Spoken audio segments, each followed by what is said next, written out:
3:30 exactly. I think we can start right now. Good afternoon to all. My name is Weng.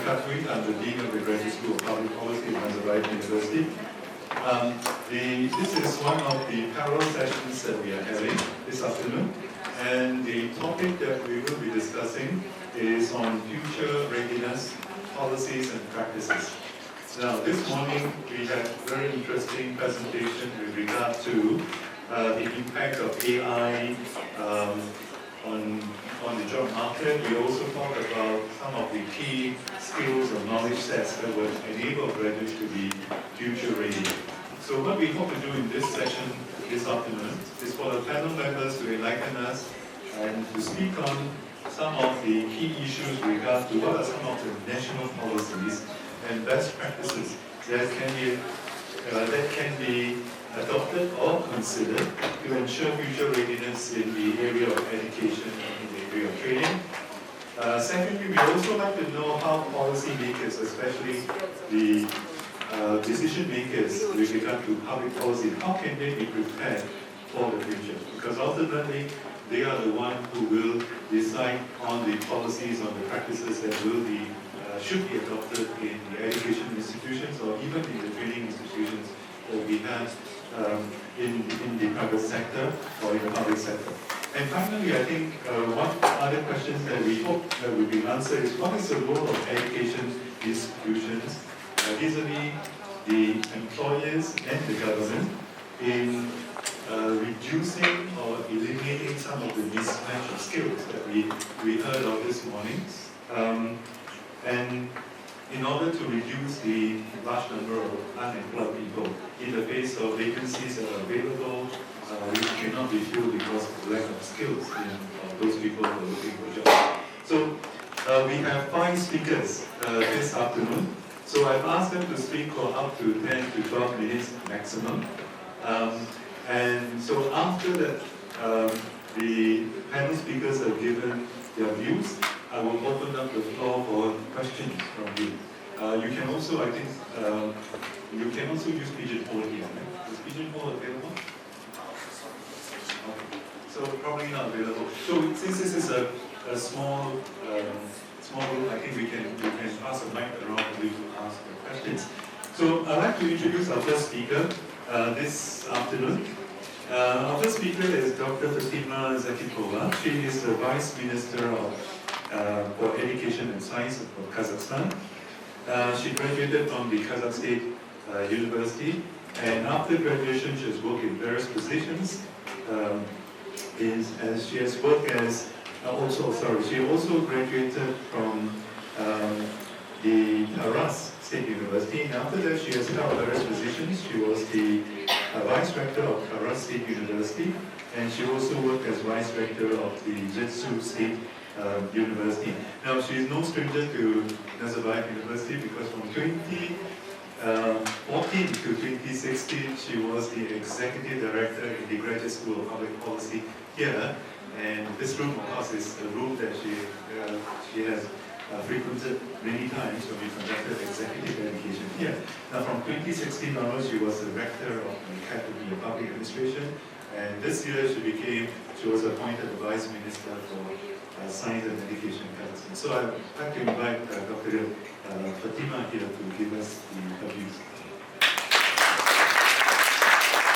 Yeah, it's lifelong learning for our kids and students, and of course it's lifelong learning for us. And then let me move to other language, because it would be maybe more comfortable, not for me, but also for you, because of course I do understand that it's a good opportunity to practice my English, but let me speak. Hayırlı gün, kıymetli әріптестер, шынымен бүгін өте қуанышты сондай сәт, осы жерге келіп, сіздермен жүздесіп, осындай жақсы бір болашаққа бағытталған тақырыпқа сөйлеу. Сондықтан да мен ойлаймын, бұл енді өмір бойы ізденісте болуға шақыратын тақырып. Әрине жаңағы айтып жатқан сұрақтар, ол да дәл қазір ол сұрақтарға жауап табылады деп мен ойламаймын. Сондықтан да сіздерді осы сәтті пайдалана отырып, өмір бойы оқу, өмір бойы осындай талап қойып, сол зейнетте болуға шақырамын. Бірақ әрине, бір жерде біз тоқтауымыз қажет. Бірақ дегенмен де әрі қарай дамуды әр заман, әр жаңа дәуір талап етеді. Уважаемые коллеги, очень интересная тема, и вот я, честно сказать, презентацию не готовила, поскольку я знаю, есть такая международная практика, не приветствуется заранее подготовленные спичи. Я думаю, что мы все здесь собрались для открытого обмена, для того, чтобы поделиться тем, над чем мы думаем и над чем мы работаем. Ну вот за моей спиной презентация стратегический менеджмент и сценарное планирование. Сейчас Виталий сказал, что утром на сессии рассматривались очень интересные темы, в частности искусственный интеллект, что сейчас очень часто звучит. Но почему мы должны изменяться и как мы должны быть готовы к тому, чтобы наши выпускники были готовы к будущему? Конечно, эта тема волнует всех сейчас и волнует, я думаю, в равной степени. Я буквально на нескольких слайдах здесь остановлюсь.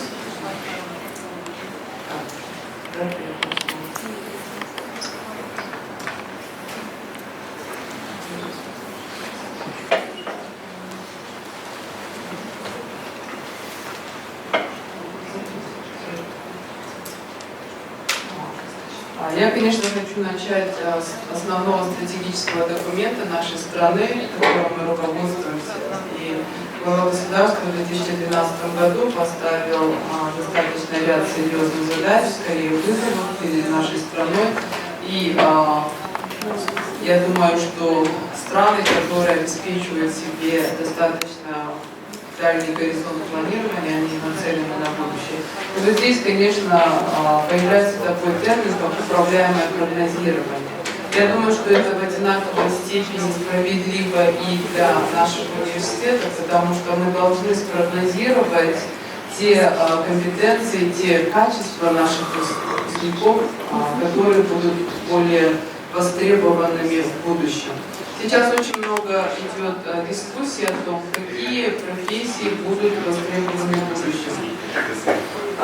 Очень много дискуссий, что некоторые профессии исчезнут, некоторые появятся, и мы часто даже слышали, что мы должны готовить к тому, чего мы сами не знаем, что ожидать в будущем.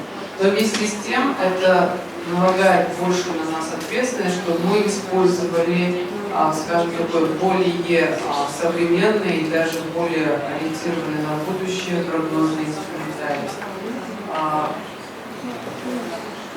Ну, на этом я, наверное, и остановлюсь.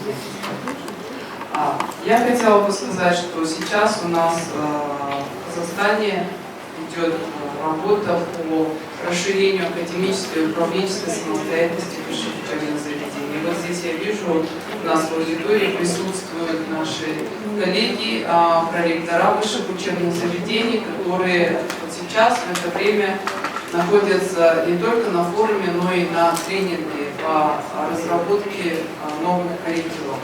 И, конечно же, основу этих новых curriculum должен составлять прогноз.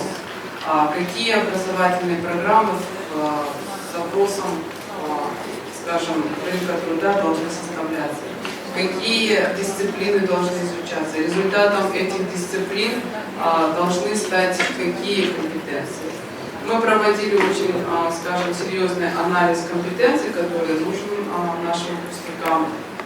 Сейчас, если вы откроете Google, вы можете увидеть во многих, скажем, ресурсах, это и OECD, это и Всемирный банк, да, и ЮНЕСКО, которые говорят, что компетенции будущего где-то мы говорим на уровне школы, это 4К, да, где-то на уровне высших учебных заведений мы говорим, это и критическое мышление, это и уже такие коммуникативные компетенции, это и связанные с профессиональным набором компетенций. Но вместе с тем, когда мы говорим о каждой образовательной программе, нужен, конечно, очень, скажем, такой прогнозный анализ рынка труда. Я думаю, что Есть страны, есть экономики, которые решили эту проблему. И во многом решению этой проблемы, наверное, способствует использование искусственного интеллекта и больших данных. Да? Но вместе с тем, вот буквально недавно тоже была информация, да, что у нас появился атлас новых профессий. Но вместе с тем, я думаю, что определенного такого набора компетенций универсального не существует. И чему мы должны научить выпускников?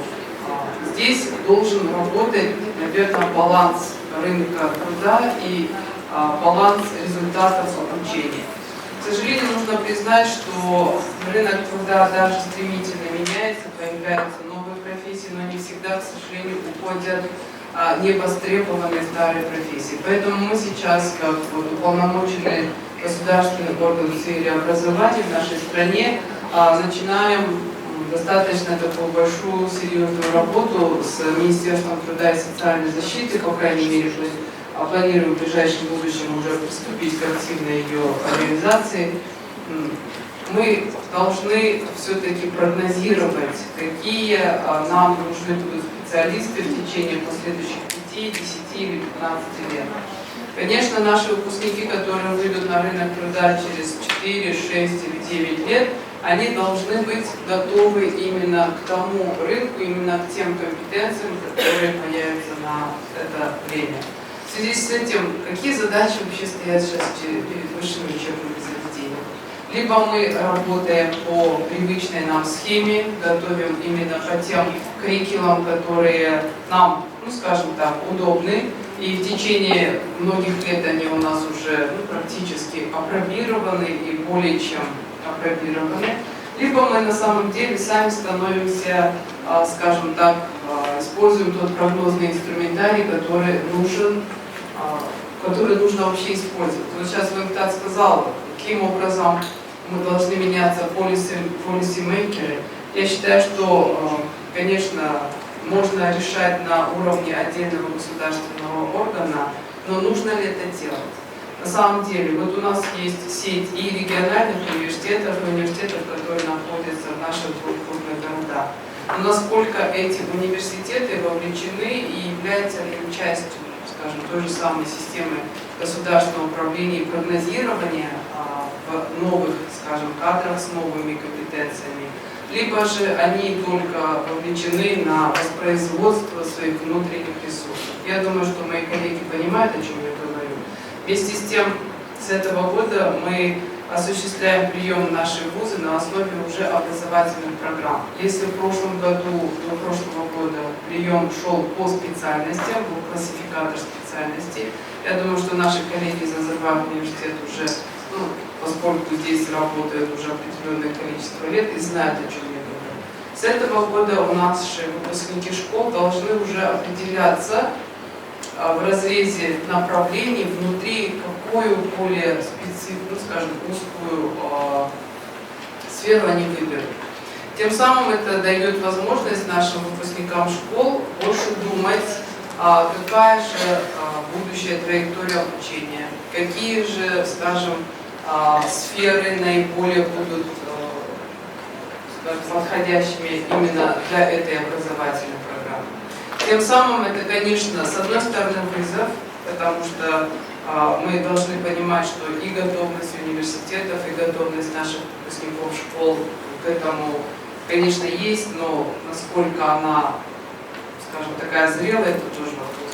С другой стороны, я думаю, что вот эта гибкость, которая дана нашим университетам в связи с принятием нового закона в прошлом году об академической и управленческой самостоятельности, позволит быть более гибкими дизайнерами своей образовательной политики, позволит более гибко реагировать на потребности рынка труда и, конечно, позволит изучать будущие потребности рынка труда. По крайней мере, мы в это верим, те, кто работает сейчас в министерстве, я думаю, что и верят этому и наши университеты. И второй аспект, это то, что касается не только самих университетов, но и школ. Так же, как и во многих странах мира, а может быть даже еще более активно, чем в других странах, Казахстан работает над обновлением школьного образования. И этот процесс длится уже не первый год, и, конечно, он будет еще и продолжаться. Но насколько наши университеты готовы реагировать на вот то обновление, которое в школах идет, я бы сказала, гораздо быстрее. Это, наверное, обосновывается и спецификой возраста, когда дети наиболее активны в освоении материала, и вот тот, скажем, кругозор, который формируется в школьном возрасте, и те возможности, которые сейчас наши дети имеют, да, посредством окружающей их среды, наверное, это тоже вызов для наших университетов, потому что к ним, к университетам, в вузы приходят уже достаточно, скажем, подготовленные, уже и имеющие IT-компетенции, да, и коммуникационные skills выпускники школ. И, конечно же, вузам, наверное, надо задуматься о том, насколько они конкурентоспособны не только по итогам выпуска наших выпускников, тех же самых бакалавров, магистров и докторов философии, ну и вообще, насколько они конкурентоспособны по отношению к внешней, гораздо, скажем, более широкой в географическом плане среде, потому что наши выпускники сейчас имеют возможность выбирать гораздо больший круг университетов, нежели раньше. И мы достаточно часто слышим, что уже на выпускных классах школы наши некоторые школьники получают сразу приглашение из нескольких зарубежных. Поэтому это достаточно серьезный вызов, но, конечно, это вызов, наверное, и внутри страновой, но в то же время это, наверное, вызов глобальный, поскольку наши выпускники сегодня имеют возможность трудоустраиваться не только внутри нашей страны, но мы иногда читаем сообщения, что наши выпускники работают в хороших компаниях и за рубежом. Ну и вот на фоне вот этой, скажем, среды, которую я так кратко обрисовала, какова роль Назарбаева университета, который на сегодняшний день, конечно, мы все это признаем, ну, поскольку я здесь работала, поскольку Weng задекларировал тот факт, что я здесь работала, я бы хотела сказать, да, что изнутри мы знаем, что и культура другая, и ценности другие, и подходы, скажем, абсолютно разные. И в связи с этим проведение этого ежегодного форума – это также хорошая такая платформа, когда мы можем прийти сюда и посмотреть, по крайней мере, сравнить, сверить, что называется, часы, насколько наше внутреннее университетское развитие соответствует определенным. Я тоже не очень люблю слово best practices, потому что есть стандарты, для кого-то они на самом деле best, для кого-то они, может быть, на самом деле уже те, которые уже реализуются. Поэтому я думаю, что это хорошая сессия, хорошее обсуждение. Я на самом деле просто поделилась теми быстрыми идеями, которые у нас на повестке. Если будут вопросы, буду рада ответить. Я думаю, что если мы думаем о будущем уже сегодня, оно уже наступило. И эта терминология, которая сегодня звучит, иногда мы к ней так осторожно относимся, да, искусственный интеллект, big data, блокчейн, да. Я хотела бы своих коллег призвать не только не бояться, но уже оперировать. Вот в этом году мы уже запускаем пилотный проект, когда 6 наших высших учебных заведений будут выдавать и дипломы, электронные дипломы на основе блокчейна. Мы уже видим, что некоторые наши университеты, вот, допустим, Зhakypova университет, да, свои проекты реализуют с использованием искусственного интеллекта, и использование искусственного интеллекта идет на уровне тех же самых наших компаний, осуществляющих строительство наших жилых домов. Мы видим, как большие данные уже помогают нам предопределить наш следующий шаг и принять какое-либо решение. И большие данные уже, вы, может быть, не осознаете этого, но они уже служат нам. Те же самые государственные услуги, которые ежедневно миллионами оказываются нашим гражданам, это тоже есть часть больших данных. Поэтому я хотела бы, пользуясь случаем, сказать, что такие достаточно специфичные термины, они уже наши настоящие. И сейчас уже вопрос стоит о том, что вот буквально в 2016 году Клаус Шваб сказал, да, 4-я промышленная революция. По-моему, уже вопрос стоит о 5-й революции, это революция искусственного интеллекта. Поэтому добро пожаловать в будущее, которое уже сегодня наступило. И насколько мы долго будем рассуждать, готовы наши выпускники к будущему или нет, это означает, что либо мы дадим эту возможность быть готовыми, либо рассуждая, будем эту возможность у них забирать, то есть, скажем, они будут упускать эту возможность. Поэтому, пожалуйста, дайте возможность нашим выпускникам быть готовыми к будущему уже сегодня. На этом у меня все. Спасибо большое. Can you hear me? It's a pleasure to be back here. This is a school that's close to my heart. Stavros and I were pioneers of this school. Then 8 years ago, we started it from scratch, from zero. And it's very happy to see that the school has grown up to become an adolescent right now, and it's still contributing its part. In the next 10 minutes that I have, what I will talk about is what AI can and cannot do. And I will conclude with policy implications and some examples from Singapore. I will not bore you with this. You're all familiar with what AI can do and cannot do. I look forward to visiting an Amazon store at Mega Silk Day next year. It's ready opening. This bus is already running. And pretty soon your scans will be done by robots and AI. It's already happening. And these are some of the technologies. When we say AI, it's not just one technology. There are a bunch of technologies. Advanced analytics is just one. Natural language processing, deep learning, so on and so forth. And this is the typical prediction. The robots are coming, people will lose their jobs, there will be political chaos. The yellow marchers are there, so on and so forth. But as an academic, I say, okay, hang on. First, pause. Let's look at the numbers, and let's look at what they mean before we get scared about this. So what I did is to look at 6 of the most important studies on artificial intelligence and job losses. The first one is done by Oxford University. Everybody quotes this. 6 years ago, the estimate is that 47% of jobs in the United States would be at high risk of being disrupted. But this methodology is flawed. It's based on occupation-based approach, and they asked the experts in 2013. That's already a very outdated estimation. And then PricewaterhouseCoopers came up with an alternative methodology called task-based approach rather than occupation. When you say occupation, talk about lawyers. But when you say about task, specific task of the lawyers, right? So clearly, this is a far superior methodology than the Oxford report. Then also, the OECD came up with an alternative report, also task-based, and they say, don't worry, it's not 47%, it's only 9%. So you have to ask, which one to believe, the 47% or the 9%? Well, you can pick and choose which methodology you want to believe in.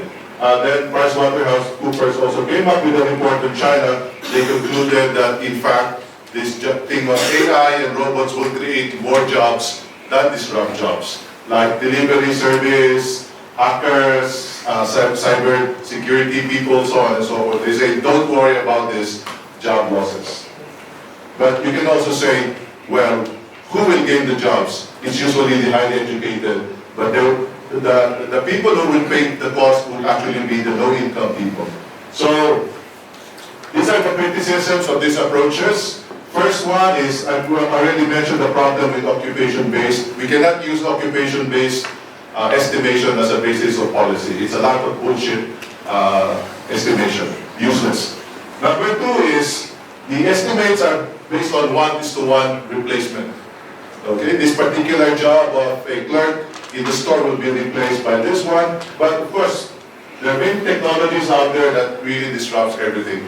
Like, if you're a newsreader, your job will be lost to this robot. It's already happening. If you do fintech, especially back office work, guaranteed your work will be disrupted. If you work as a radiologist in hospital, 100% your job will be disrupted. All right.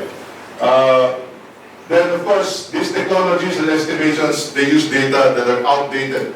They usually use the United States data and project it for the rest of the world. Boston Consulting Group estimated that Kazakhstan is 8 years behind developed countries, but this was very, very outdated.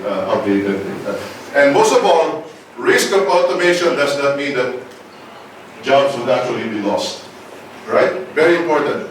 Risk of automation does not mean that jobs would be lost. It can be automated, but people will not switch. Example would be in Tokyo. You go to the streets of Tokyo in bank's office. Restaurants there will not accept anything but cash. They will not use credit card. They will not use PayPal or whatever it is. Only cash. You go to Hong Kong. There's no Uber in Hong Kong. It's illegal because the union and the triads, they don't want Uber to come to Hong Kong. All right. In other countries, they don't want robots to come to their countries. So labor unions strike. So automation does not mean job loss because there are many other factors that could affect actual job loss. Right? So these are the examples. We heard about MOOCs 10 years ago. That it's the end of the university. It's just a bullshit thing, right? The universities will never be disrupted. But the business model of universities will be disrupted if they don't change, right? So I asked my daughter, when you consider other models of education, they said, YOLO means for young people, you will live only once. That's why you want to go to the university, go to the dormitory, eat, drink, have fun.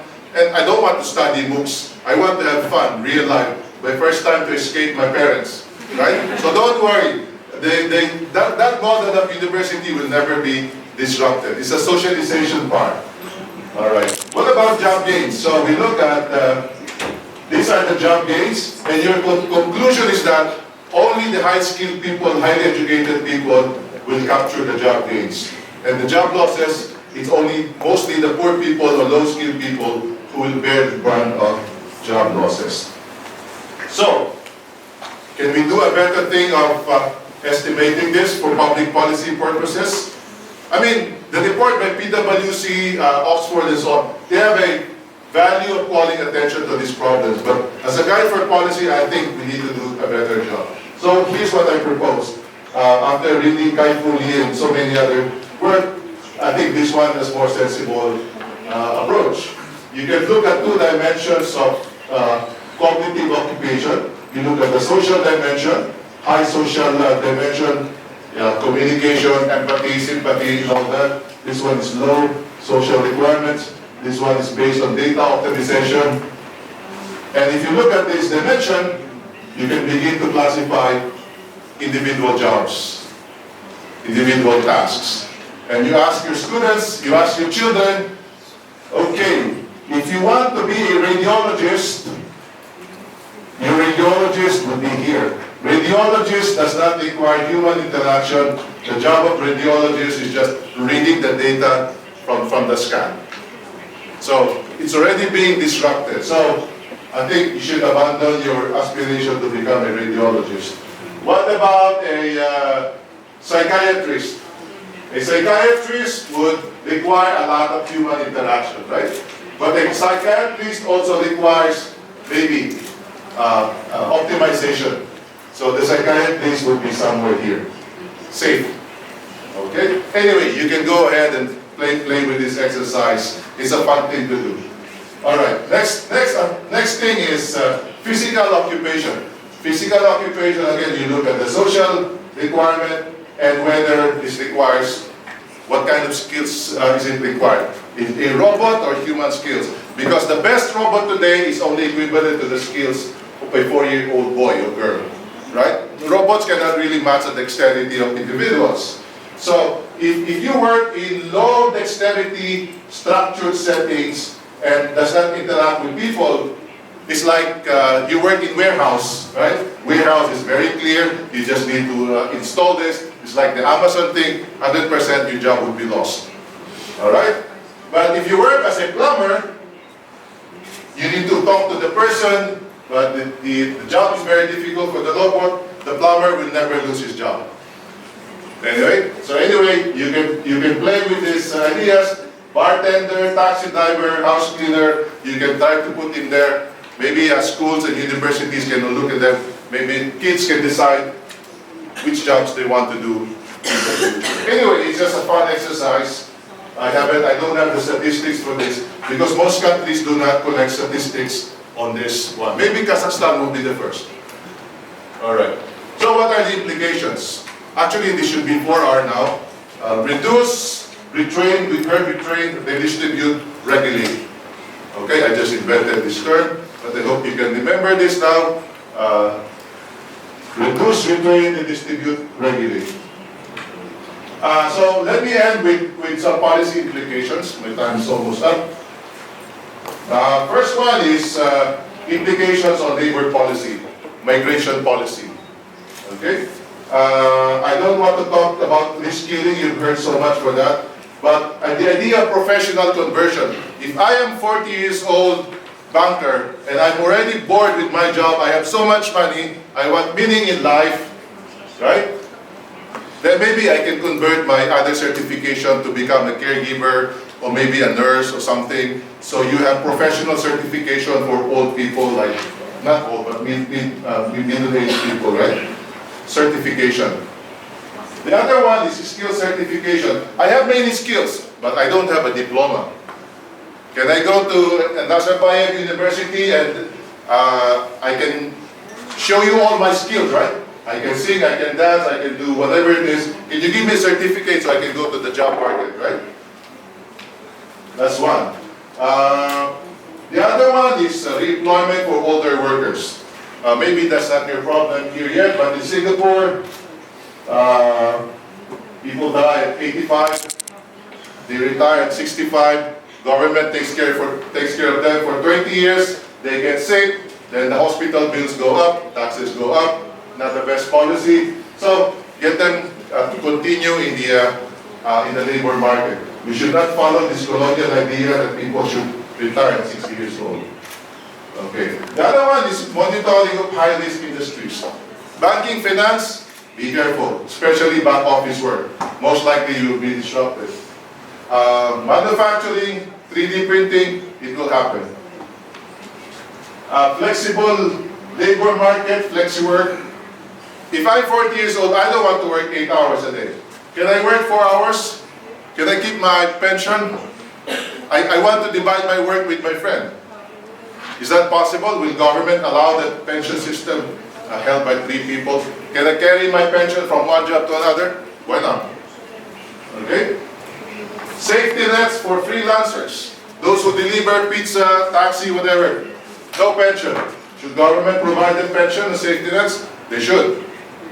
And then maybe statistics department should keep track of these new statistics. The gig economy, people lose their jobs, so on and so forth. Last one is rethinking education policy. You've heard about this pre-employment, post-employment model. You probably heard about 30-year contracts with the university, like what we do at the University of Singapore. Instead of 4 years, you get a 30-year contract. Meaning, by 40 years old, you can still come back to get some training. Okay? Lego model of learning scale. You don't have to do a master's degree in 1 year. Can I do it in 5 years? Why not? It's only our minds that prevents us from doing this. Okay? Blended learning. So, is it possible to have 18-year-old and 50-year-old in the same classroom? Why not? But there are many implications. You need to train the teachers, use of technology, so on and so forth. Tax policy implication. You cannot tax the robots here. There are no robots in Kazakhstan. But why not tax the old economy, like mining and oil, and give 5% of that to the new economy? Why not? Right? Anyway, why not give more money to people who take care of older people? Why not give more money, subsidies, to people who take care of children? Why not? Right? So anyway, I hope I have provoked you enough. That's my time is up. You can ask me more questions later. Thank you. Thank you, Professor Eduardo. I'm sure that you will have something to say about what has been spoken, maybe with regard to what Professor Araral has said, and especially with regard on how our education policy should change to accommodate the changes that we expected, that are expected in the future. Thank you, Weng. I must confess that I was a very naughty student and I didn't read Weng Tat's email properly, that I was expected to talk give a presentation in this one as well.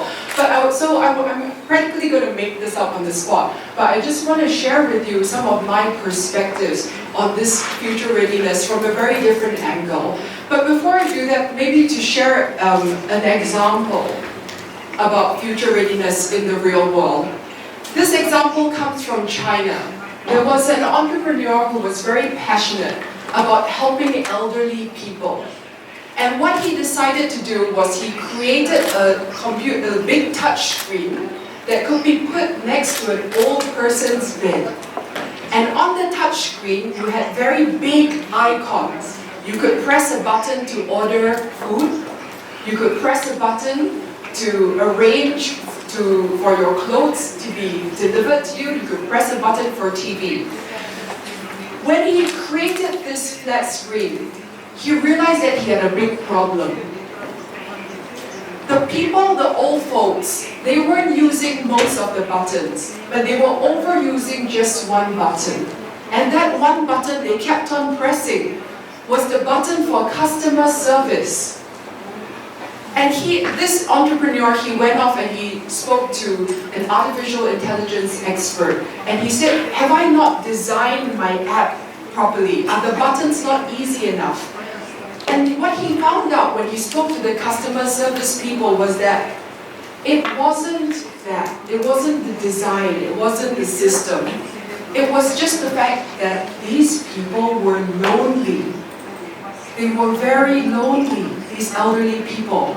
And what they really wanted more than dry, clean clothes and food and entertainment was that connection, to pick up the phone and to talk to a real human being.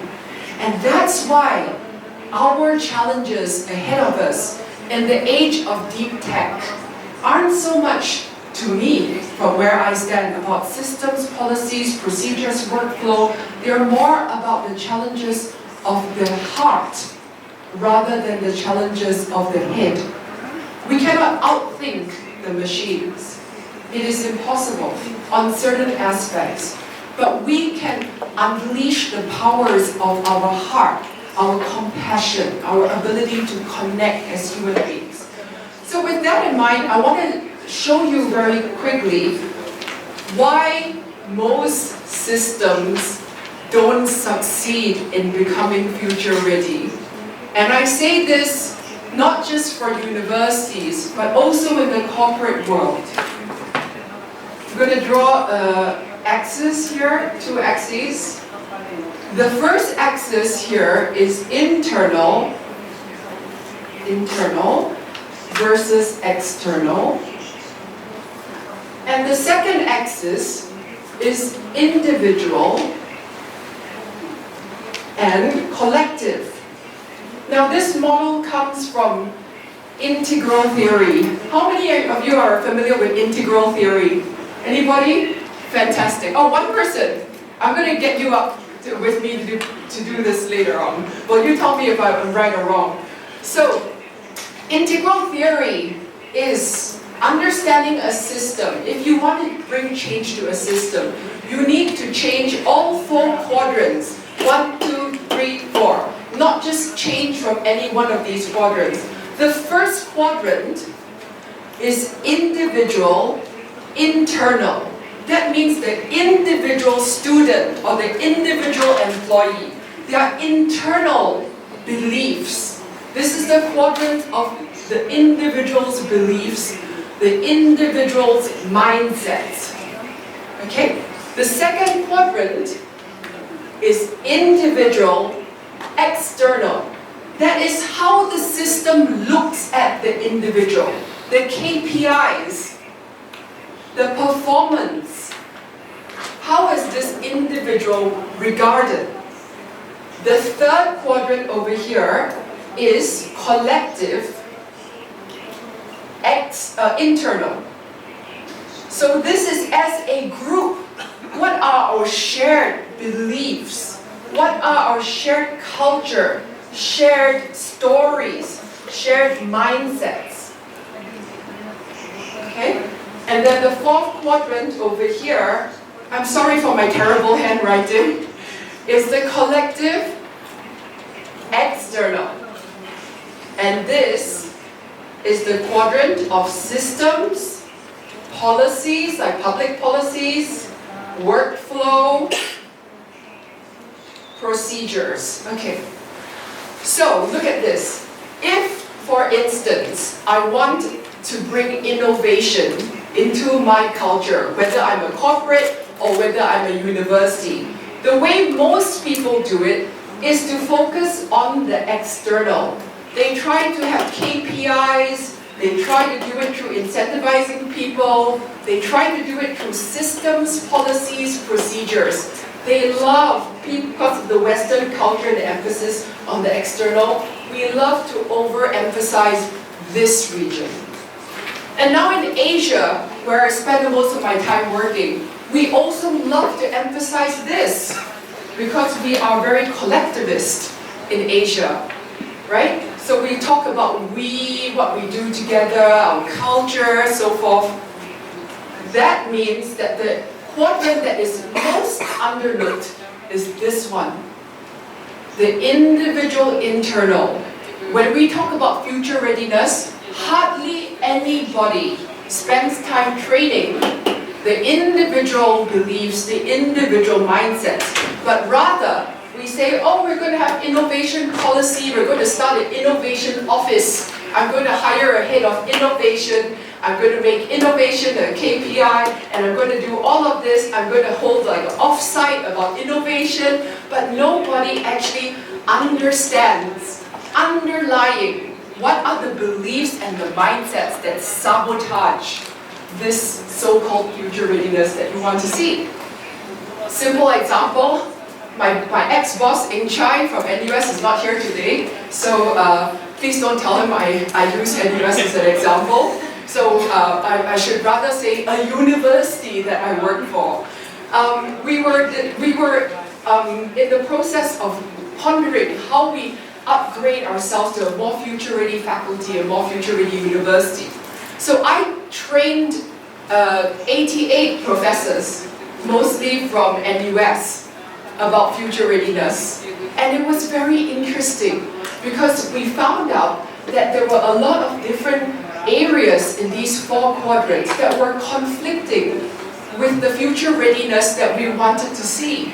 For example, some of the professors said to me, if we really want innovation and risk-taking, one of our KPIs is we want 0 student complaints. Nobody wants student complaints. So how are we supposed to be innovative and how are we supposed to be risk-takers if our KPI is I don't want any complaints? In that case, I would just go ahead and run my same old conservative, safe program for year after year because this KPI over here is sabotaging the attempt at being future ready. Similarly, if we have systems, processes, and workflow that make it very difficult, bureaucracy, I've got to fill out 35 forms if I want to order a new piece of technology. I have to justify, I have to go before all these committees. This will undermine the future readiness. The culture as well is very important. How our leaders show up. Oftentimes in an educational situation, the leaders, senior management, they talk a lot about risk-taking. They talk a lot about don't fear to fail, our students should dare, they should try all these things. But we never hear anything about their own failures. We never hear any admissions of we tried this and it really didn't work out. It went in a completely different direction and I take responsibility for that. We hardly hear that. And that's where the culture, if you don't see future readiness in the culture, if you don't see embodiment of the values in the leaders, then what happens is over here, the individual, whether it's your employee, whether it's your student, whether it's your teacher, they say, you know what, that future ready thing is just rubbish. It's not real. it doesn't apply, right? It's just something that's just a message from the top, and it's not something that really applies to me. So this is why I'm very passionate about holistic change. If you want to change, if you really want to be future ready, you have to do some deep diving. You have to look not just at the systems, policies, procedures, and the external, but all change starts with the internal. You need to get people buy-in. You need to get them to understand and to want to be future ready, not because you told them to, not because you think it's good for them. You need to connect to them to make sure that they themselves see that it matters to them. So for instance, if you're trying to be future ready, what I do with my students is I get them into groups, for example, and we start off our courses by putting them into little groups of 3 or 4. And then we tell them, look, the world's becoming more VUCA. I want you to take some time. Discuss with each other. Share. How is VUCA impacting your life, your work, your relationships, your feelings? And then they start sharing, oh, this is what's happening, this is what, is going on in my life. And then I ask them, now discuss what are the skills you need to feel supported. What do you think you need so that you can be future ready? And then they come up with the most wonderful things. They come up with things like, I need empathy, I need focus, I need resilience. This is what I need to feel supported. And because it's an inside-out approach, when people originate the need for future readiness, that is when it becomes sustainable. And that is when people actually are capable of making this change. So I always believe change starts from within. And on this note, I'd like to thank you very much for listening to my thoughts today. Thank you, Crystal. You've given us a good is an expert in public sector reform, public policy evaluation, and also in the politics of divided societies. He has also spent 8 years as a practitioner in the civil service in the UK. Okay, thank you very much indeed. And Crystal provided me with a nice segue into my presentation, where I'm going to start off looking at the topic of public sector leaders and policymakers, their future readiness.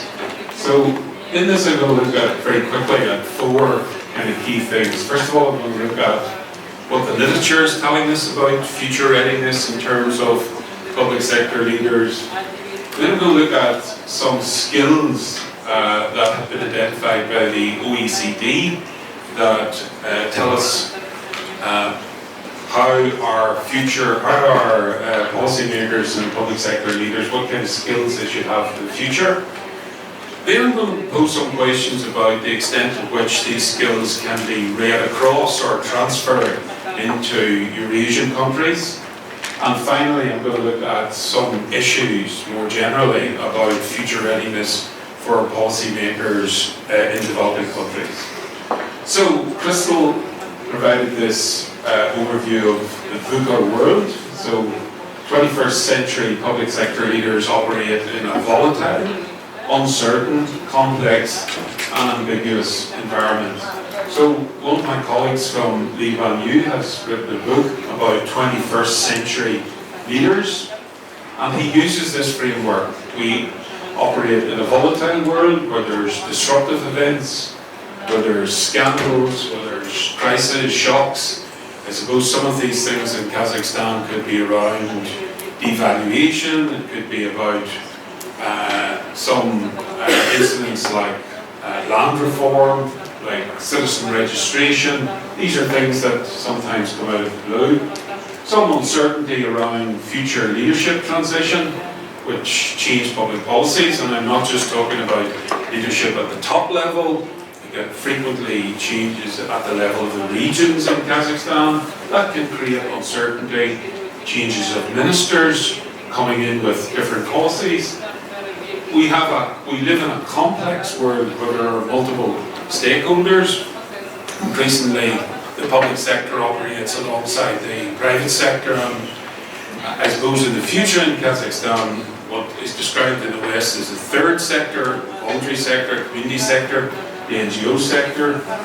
We have a complex society because these multiple stakeholders are often working alongside each other and sometimes competing against each other. And there's an ambiguous society, and as Ed's talk demonstrated, often you get competition amongst technology. Some of these technologies are untested, yet we have a increasingly tech-savvy citizenship who demand better public services. So our future leaders must operate in this environment. So our 21st century public sector leaders have to be savvy, they have to be smart, they have to be entrepreneurial. The word entrepreneurial, I suppose 15 years ago, 20 years ago, would not have been associated with the public sector. They have to be collaborative and connected because there are these multiple stakeholders, public, private, multi-sector. They have to be active anticipators. In other words, they have to be able to at least anticipate some of the changes that come along, including the kind of changes that Ed talked about. And they have to be what Professor Zhakypova calls a general specialist.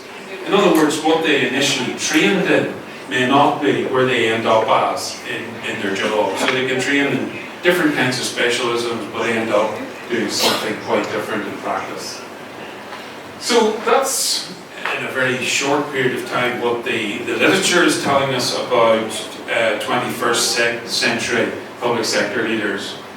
In a more practical sense, the OECD has done some work about what skills would be required for 21st century policymakers and leaders.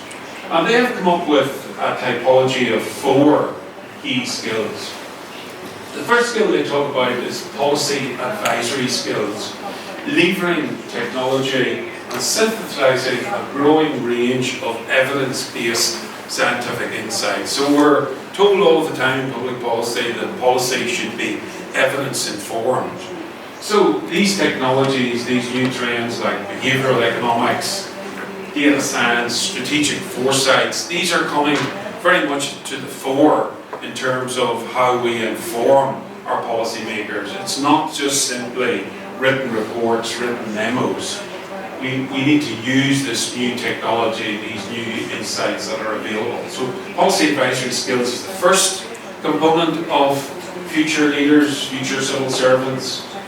Engagement skills are again seen as paramount for future decision makers, and this is something that I think should resonate here in Kazakhstan. Working directly with citizens and users of government services to improve service improvement.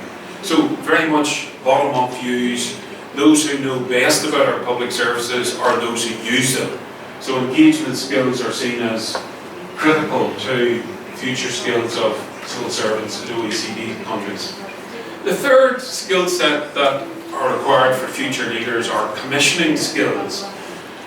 So as in many of these OECD countries, the size of the public sector is under scrutiny. Increasingly, public services are being contracted out, whether that's through service level agreements, whether it's through public-private partnerships, or whether it's through outsourcing or contracting out. So commissioning skills will be hugely important going forward. And the final skill that the OECD suggests for future officials, future civil servants, is network managing skills. So I talked about a range of stakeholders who are involved in public services. Part of the role of the future civil servant is to be able to manage the complexities of those competing stakeholders. So you'll see here experts, citizens, advocacy groups, business, and many other interest groups who are competing for the attention of government. And civil servants, a part of their job will be to manage these. So how does all of this apply to Eurasian countries? What relevance is it for Kazakhstan and our neighbouring countries here? Well, just as a very quick insight into this, one way to look at kind of where we are now as a measure of where we need to get to with some of these skills is to look at how effective governments are in Eurasia. And one measure of government effectiveness is given to us by the World Bank. I know there are some criticisms of these indicators, but this particular indicator of government effectiveness measures quality of public services, capacity of the civil service and its independence from political pressures, and the quality of policy formulation. So if we're looking at future-ready leaders, then we need to look at where we are now in terms of government effectiveness. So just looking at the latest data on government effectiveness from the World Bank for Eurasian countries, you can see here that Georgia, so this is a scale of 0 to 100, with 100 being the optimal government effectiveness on those measures that I just outlined. You can see here that Georgia scores 72 out of 100. Kazakhstan does very well with 54 out of 100.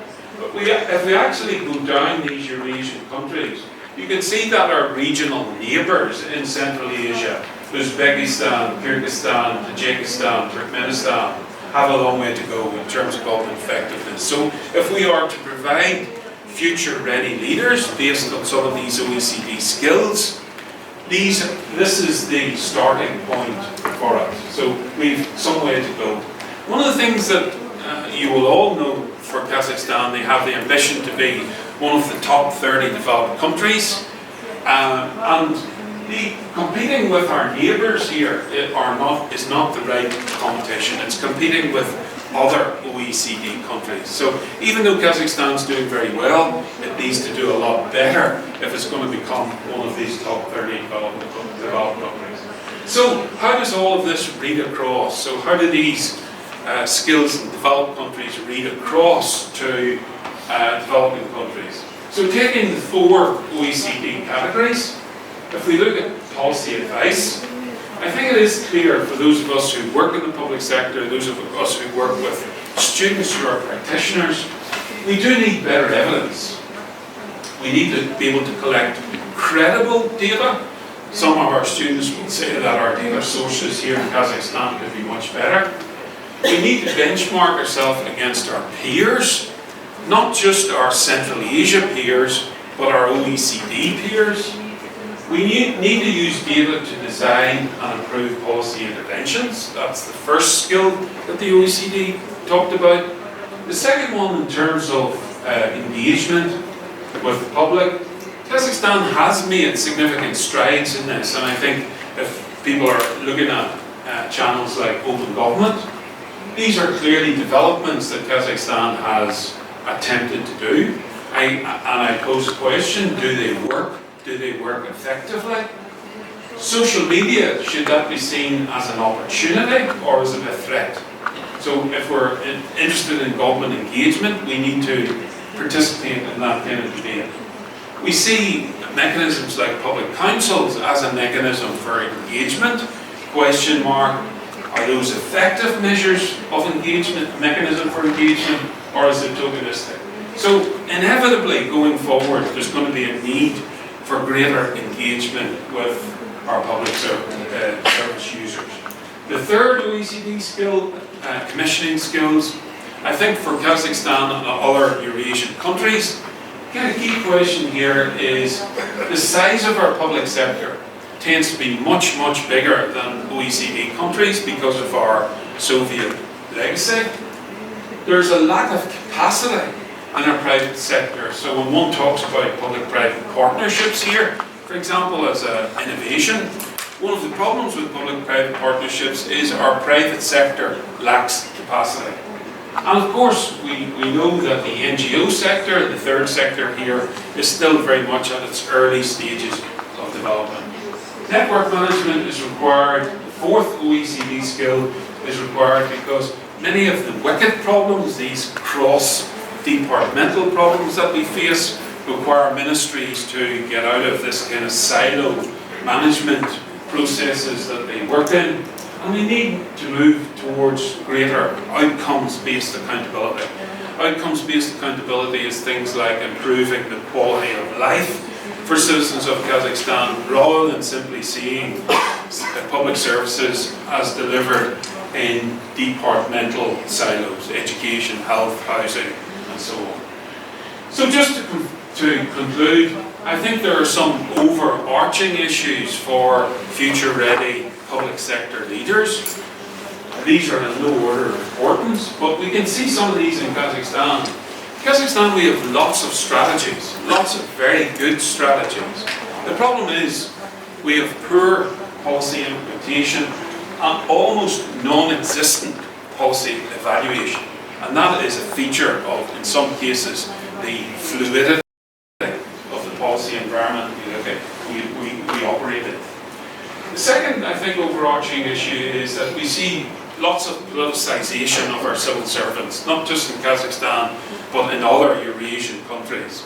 So our civil servants tend to look upwards to our political leaders rather than downwards to those people that they serve. They're upward looking rather than citizen-centric.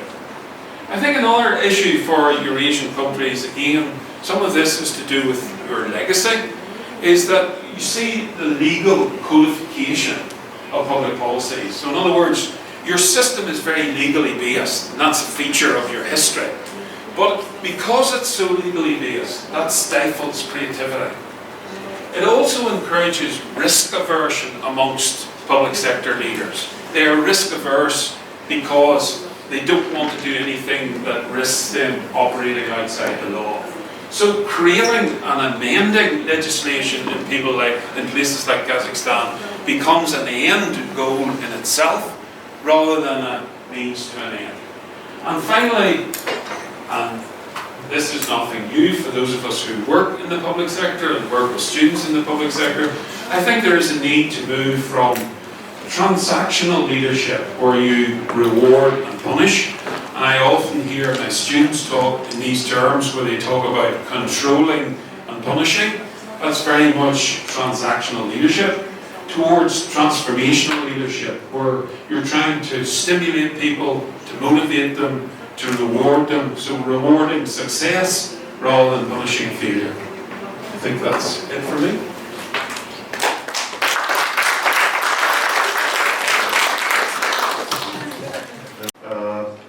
Civic engagement skills or networking management.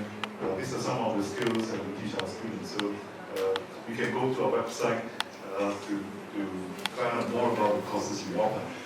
Thank you, Colin, for also elaborating to us what are some of the qualities that are required. He must be collaborative, he must be active anticipator, and he is also a general specialist. And I think this aptly described our main speaker, Stavros Yiannouka. Stavros Yiannouka is the Chief Executive Officer of the World Innovation Summit for Education.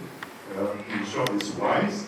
He was formerly a colleague of mine, also in the Department of Public Policy, where he was the Executive Vice Dean from 2005 to 2012.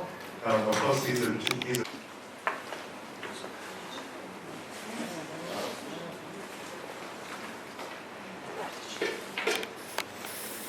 Hi everyone. So thank you, Weng, for that over-generous introduction. I actually pride myself on being a generalist as opposed to a multi-specialist, but I'll take the compliment nonetheless. So I want to just make a few remarks by way of commentary on what my fellow speakers have said, and hopefully keep it to under 10 minutes.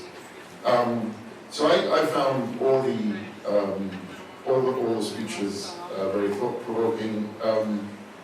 I found what Crystal said about holistic approaches to change particularly resonant because I think it's very difficult to change systems unless you tackle the root causes of particular ways of behavior and thinking.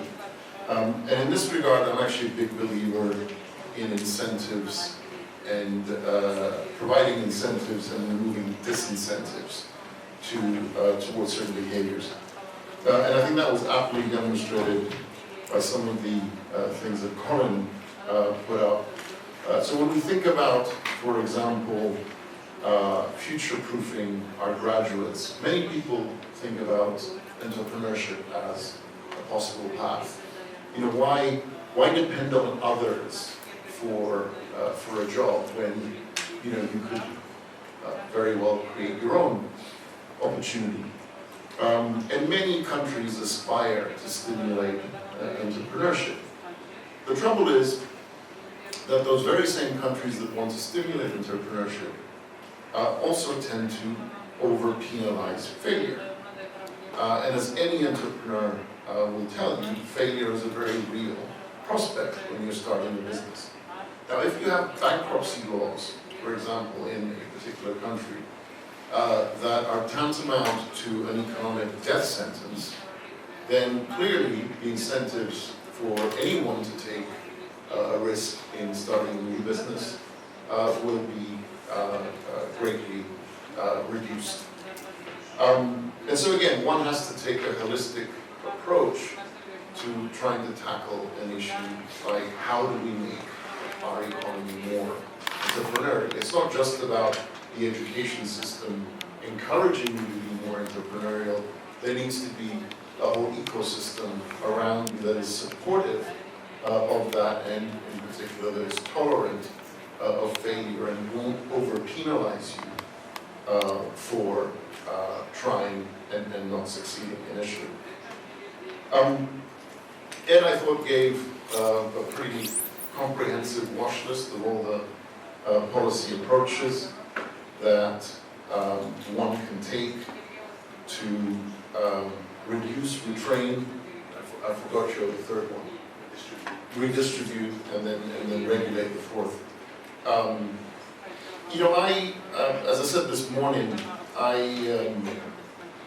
in the current job that I have, I'm concerned about issues of fairness in the education system. And so when policymakers, you know, come to WISE and they, you know, they listen to our many speakers, our researchers, and others talk about education, you know, the question is then, okay, how do I allocate scarce resources? And I tend to give an answer that's not very popular with the higher education industry. And I say, really, if you want to maximize impact on education outcomes, you really ought to be investing in the very early years.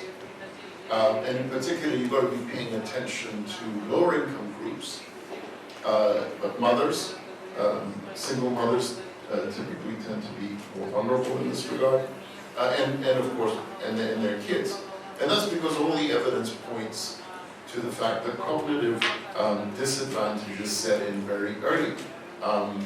And then over time, they're amplified. And so if you care about fairness in the system, if you care about producing graduates who are resilient in the broader sense, and who are able to take advantage of the educational opportunities that are out there, you really ought to be focusing on the early years. Of course, that's not in and of itself not going to be enough. You need to carry through with, you know, support through primary, secondary, and even tertiary. But you know, early years education, I think, is important. And again, in the context of thinking holistically about the education system, we can't neglect the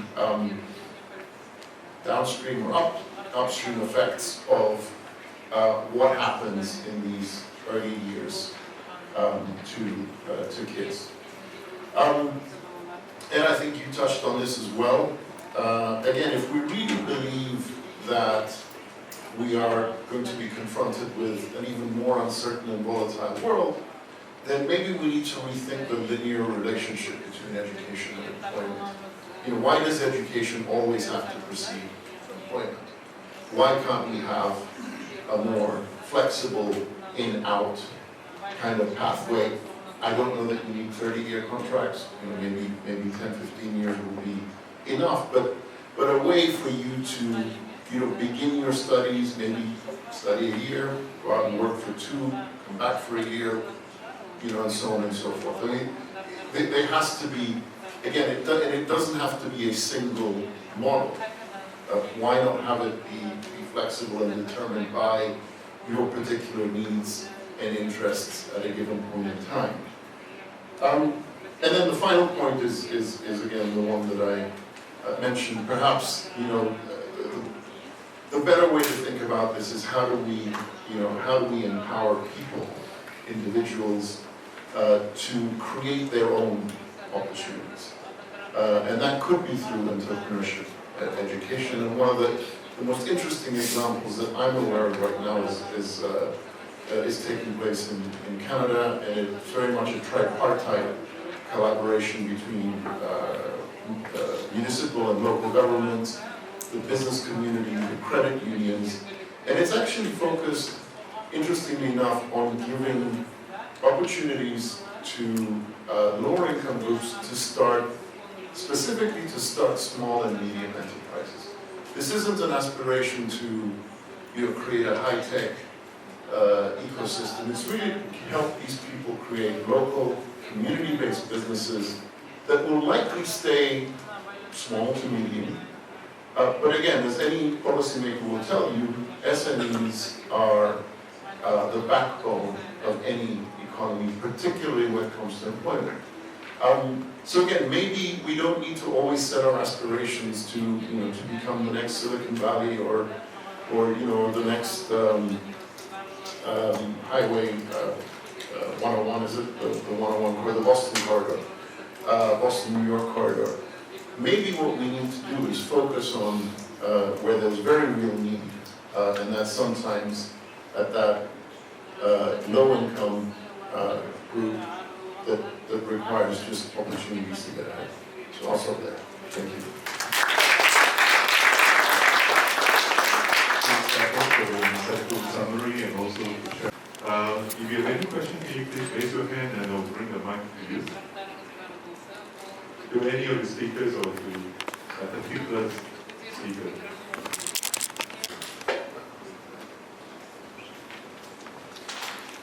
Eduardo, you mentioned that there could be social safety nets for freelancers.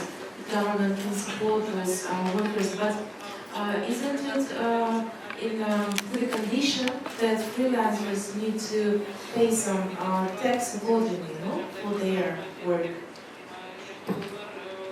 Yes, they need to contribute, but the problem is there's no employer who will contribute back, right? Because they are not considered employees, they are just considered contractors. So there's no, even though they contribute 10% to the pension fund, there's no equivalent. So it would always be on the losing end. One way to approach it would be through cooperatives, so that they can buy insurance collectively and the cost will go down. And government should contribute as well, because they're also working. They're not creating burden, they're not asking jobs from the government. Therefore, government should help them create jobs. And maybe if they venture into entrepreneurship, like Stavros said, government should provide them more credit, and they just stop driving as Uber, Grab drivers, and maybe they can create a cooperative so that they can raise their bargaining power and so on and so forth. The other one is, of course, these AI jobs would really kill labor unions, right? I think government should step in to protect labor rights. My question is rather generic. We all know that education system in Kazakhstan is very centralized. And do you think it's even possible to give more automation for the educational institutions to make them more effective? Not even higher education, but other educational institutions like high schools. I'll make a quick answer. My friend Fatima is the Vice Minister that we work together. 2 weeks ago, we received a delegation from Brazil. They came to Singapore for 2 days and they asked us this question. What I found out from Brazil, I think Kazakhstan can learn, is that 80% of their higher education students go to the private schools. 80%. And they have autonomy to experiment whatever they want. And they just, because it was so rigid, so highly centralized, a lot of people are not getting the right skills. When they opened up the market, a lot of universities were experimenting and they were more responsive to the labor market. So I would suggest that Kazakhstan look at the Brazilian model. Thank you, Eduardo, for these indoors, but originally they would functioning as the private university. So it means, and I should mention that autonomy is not like one moment, it's like historical way, and especially in our country, it started from 1993.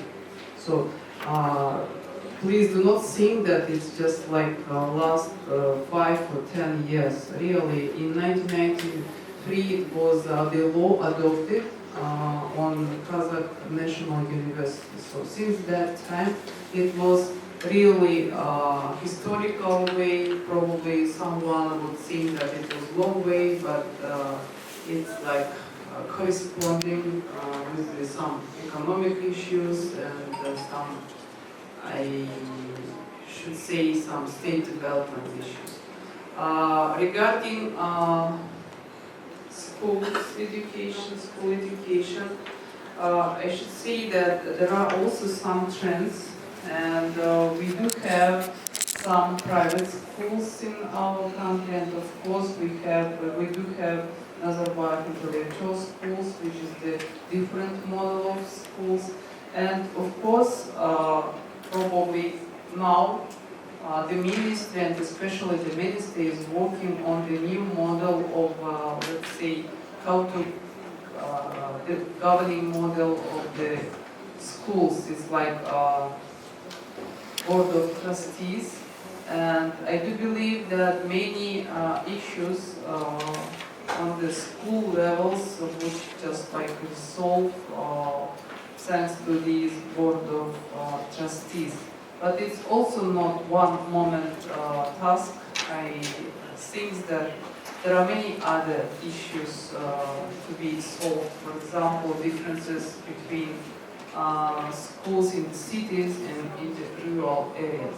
So, but it's like general movement, and maybe finally sometimes we will have a very balanced education system in our country. Thank you for these questions. So I think it's an interesting question because again it goes to the whole idea of when you try to introduce change, you need to think holistically about all the pieces. And the country where I live now, which is Qatar, maybe about 15 years ago, I think they tried a fairly radical decentralization model. Essentially, they switched from a ministry-centric, this is K-12 education system, to one that was modeled on the US charter school system. And they literally did this overnight. They flipped the switch and said, okay, now we're going to have charter schools. Each school is going to be autonomous. We're going to have private providers to come in. It didn't work. It didn't work because there wasn't a sufficiently robust regulatory framework in place to ensure certain quality standards were met. A lot of fly-by-night operators came in, were given licenses to set up schools. They knew nothing about how to set up and run schools, and not surprisingly, those schools failed. And the system was not, and society was not prepared to accept failing schools. Also, the government schools that were suddenly handed this autonomy, the leaders of those schools just didn't know what to do with the autonomy because they had never been trained to operate in any environment where they have autonomy. So they didn't have the mindsets, to echo Crystal's framework again. The incentives were, misaligned.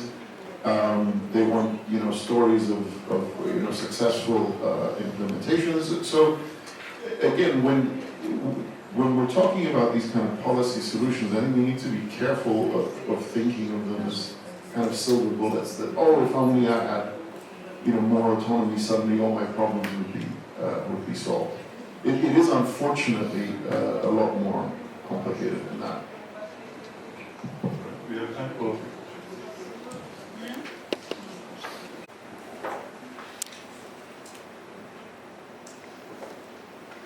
Hello.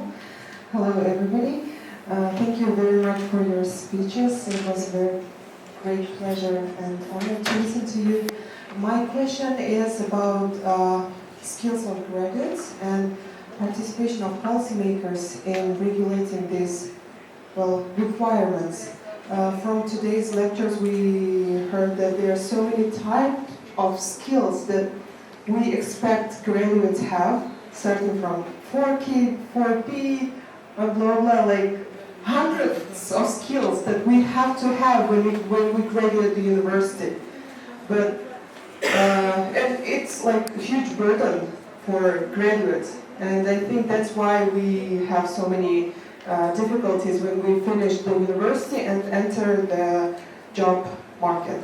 So my question is, two questions, sorry. First one is there something that is the most important and first to obtain when we graduate the university? And second question is how policymakers can participate in regulating these requirements. So are there an opportunity to create, certain type of kind of policy? I don't want to make it very strict, but policy to decide what attributes are required for current year or current decade for graduate to have. Thank you. Is it working? Is it not working? You need to have sensors that collect the information. Most of the time, there's 3 data streams of information. The first data stream comes from your mind, your analysis. You can collect information from thoughts, from your cognitive analysis. This is very common. The data stream the other 2 data streams are more overlooked. The second data stream is information from emotions. When I'm going into a meeting, when the stakes are high, can I tell if this person is frustrated, bored, curious, excited? How do I meet this person where he or she is? How do I decode emotions? Because emotions are 3,000 times faster than thoughts. By the time you have a thought, your emotions have already informed the thought. The third data stream is actually somatic intelligence, or gut wisdom. You know, it's that kind of instinctual body wisdom that most of the time we overlook. If you talk to a good trader, you know, somebody who trades, they have a very keen sense of intuition. This is a very higher order kind of data that most of us miss. So I think the key to developing all these different kinds of awareness is observational skills. We actually, as human beings, we are so bombarded by data and we're so numb and we're so distracted all the time. We've actually lost very, very basic observational skills. Some university research suggests that a few decades ago we could observe 300,000 different kinds of senses, and now it's less than 100,000. And if I look at my kids, everything is bigger, faster, louder, and more exciting and less attention span. We need to actually refine our noticing skills, which is why mindfulness, practices, things like observation, so important. So to me, that's absolutely the fundamental basis, because if you can't sense anything, if you're not aware of anything, you can't even begin to start to deal with whatever it is. Ask the panel members to comment on the second question.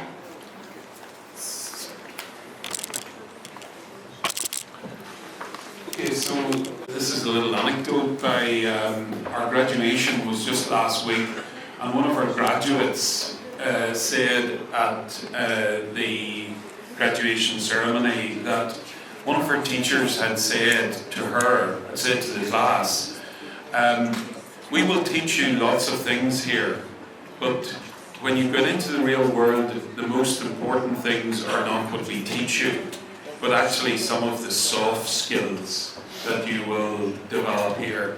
So things like written communication skills, some leadership skills, some presentational skills. So your question was, you described it as a generic question. I think there are generic skills like that, those soft skills that are very important regardless of the profession that you go into.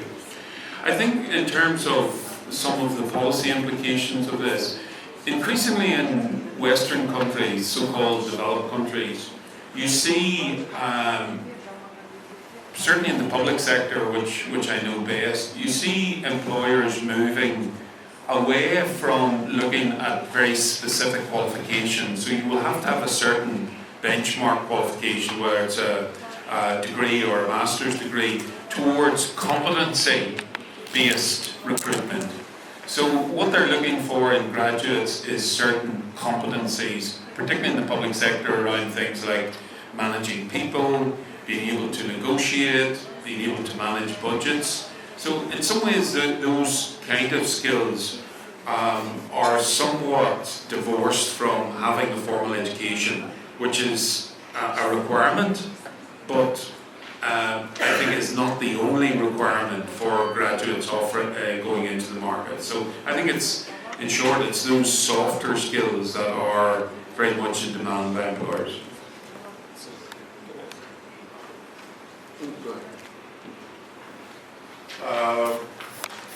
When I go to Tsinghua University and talk to professors there, we have a conversation called the double T skills, double T. It's not one single skill that we need, the double T. Double T means you need to have at least 2 solid skill sets as a profession, whether you're a chemist, whatever it is. And the T means you need to have a broad array of maybe interpersonal skills that you need to survive. Having communication skills is great, but if you are shallow, sooner or later people will know you're just a salesman. So I think these 2 things, I think, make sense to me, that these double T skills would last you a lifetime. But if you force a gun on my head and ask me, if I'm 18 years old, what skill would I learn? Maybe adaptability. Survival on the wild. Maybe adaptability includes mindfulness, communication skills, risk-taking, all of that stuff. If you can adapt and always reinvent yourself, from a plumber to bartender to night watchman, whatever skills, you can always, your job will never be disrupted. I lost my mic. Thanks. I mean, I don't want to add too much, but I think you have a unique opportunity here in this university to learn how to reason, think, and I think the starting point of that is, I agree with Crystal, it's awareness, and then really it's about being able to separate the signal from the noise and to do it from multiple perspectives. But I was intrigued by the second part of the question, which is what should policymakers do?